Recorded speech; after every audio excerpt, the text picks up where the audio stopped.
ఆంధ్రప్రదేశ్ వ్యాప్తంగా పలు జిల్లాలో ఈదురుగాళ్లతో కూడిన వర్షాలు బీభత్సం సృష్టించాయి. రహదారులు జలమయమయ్యాయి. పలు చోట్ల హోర్డింగ్లు, వృక్షాలు నీలకొరిగాయి. కొన్ని ప్రాంతాల్లో విద్యుత్ తీగలు తెగి కరెంటు సరఫరా నిలిచిపోయింది.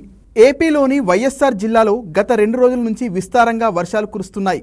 భారీ వర్షం దాటికి కడప నగరంలోని రోడ్లన్నీ చెరువులను తలపిస్తున్నాయి. నగరంలో మురికి కాలువ నిర్మాణం జరుగుతున్నందున వర్షం నీరు ఎటూ వెళ్లలేని పరిస్థితుల్లో మోకాల లోతు వరకు వరద చేరింది. ఆర్టీసీ బస్టాండ్ రోడ్డు, జిల్లా court road, railway station road, Bharat Nagar, Bhagyanagar colony, Apsara కూడలి ప్రాంతాలన్నీ వర్షం నీటితో నిండిపోయాయి. దీంతో వాహనదారులు, పాదచారులు తీవ్ర ఇబ్బందులు పడ్డారు. ప్రొద్దుటూరు, రాజుపాలెం, మైదుకూరు, బద్వేల్ ప్రాంతాల్లోనూ భారీ వర్షం కురిసింది. దీంతో లోతట్టు ప్రాంతాల్లోకి వర్షం నీరు చేరడంతో ప్రజలు తీవ్ర ఇబ్బందులు ఎదుర్కొంటున్నారు.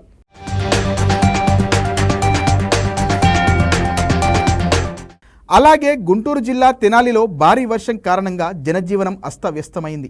భారీ వర్షానికి ఈదురుగాళ్లు తోడవడంతో భారీగా ఆస్తి నష్టం సంభవించింది.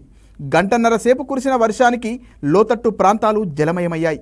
నెహ్రూ రోడ్డులో కోటినాగయ్య వైద్యశాల నుంచి రజక చెరువు పార్క్ వరకు రోడ్డుపై ద్విచక్ర వాహనాలు మునిగిపోయాయి. దీంతో స్థానిక ప్రజలు ఇబ్బందులు ఎదుర్కొంటున్నారు. ఈదురుగాళ్లకు తెనాలి విజయవాడ రోడ్డులో నందివెలుగు వద్ద చెట్లు విరిగి రోడ్డుపై పడ్డాయి.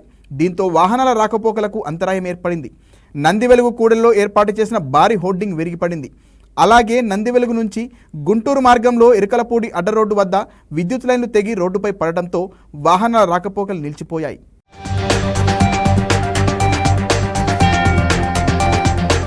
శ్రీకాకుళం జిల్లా ఇచ్చాపురంలో ఈదురుగాళ్లతో వర్షం పడి పలు చోట్ల చెట్లు, విద్యుత్ స్తంభాలు నీరకొరిగాయి. దీంతో విద్యుత్ సరఫరాకు అంతరాయం ఏర్పడింది. పలు ప్రాంతాల్లో రాకపోకలు స్పందించాయి. మున్సిపల్ కార్యాలయం సమీపంలో ప్రధాన రహదారి వద్ద భారీ చెట్లు నీరకొరగడంతో రాకపోకలకు తీవ్ర అంతరాయం ఏర్పడింది. రైల్వే స్టేషన్కు వెళ్లే ప్రాంతంలో భారీ చెట్టు రోడ్డుపై నిలిపి ఉన్న ఆటోపై పడింది. దీంతో రైల్వే స్టేషన్కు వెళ్లే వాహనదారులు తీవ్ర ఇబ్బందులు పడ్డారు. అంబేద్కర్ కోనసీమ జిల్లా వ్యాప్తంగా భారీ వర్షం కురిసింది. జిల్లాలో సగటు వర్షపాతం 25.70 మిల్లీమీటర్లుగా నమోదైంది. జిల్లా కేంద్రం అమలాపురం సహా 22 మండలాల్లోనూ వర్షం కురిసింది. అలాగే ఏలూరు జిల్లా జంగారెడ్డిగూడెంలో గాలివాన బీభత్సం సృష్టించాయి. ఒక్కసారిగా వాతావరణం మారిపోయి ఈదురు గాలులు వీచాయి. దీంతో పలు గ్రామాల్లో భారీగా చెట్లు, విద్యుత్ స్తంభాలు నీలకొరిగాయి.